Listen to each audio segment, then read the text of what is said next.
বিষয়টা অনেকটা অনুমিতই ছিল। অবশেষে ব্রাজিল জাতীয় দলের জার্সিতে নিজের শেষ ম্যাচ খেলে বিদায়ের ঘোষণা দিলেন নেইমার।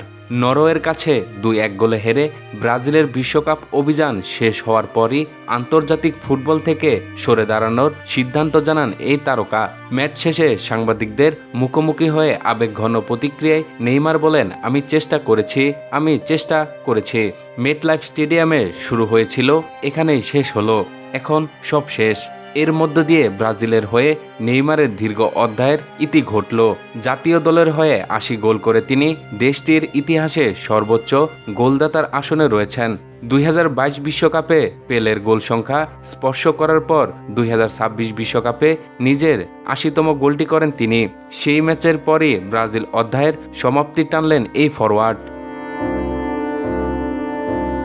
সেলেসাও জার্সিতে বিশ্বকাপ জয়ের স্বপ্ন পূরণ না হলেও একেবারে শূন্য হাতে বিদায় নিচ্ছে না নেইমার। 2013 সালে ব্রাজিলকে ফিফা কনফেডারেশন কাপের শিরোপা জেতাতে গুরুত্বপূর্ণ ভূমিকা রাখেন তিনি।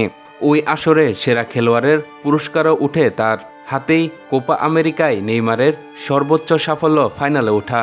2021 সালের ফাইনালে ব্রাজিল আর্জেন্টিনার কাছে হেরে শিরোপা হাতছাড়া করে। বিশ্বকাপে তার সেরা অর্জন 2014 আসরের সেমিফাইনালে ওঠা। তবে ইনজুরির কারণে সেই ম্যাচে মাঠে নামতে পারেনি তিনি। পরবর্তী 2 বিশ্বকাপে ব্রাজিলকে কোয়ার্টার ফাইনাল পর্যন্ত নিয়ে যান।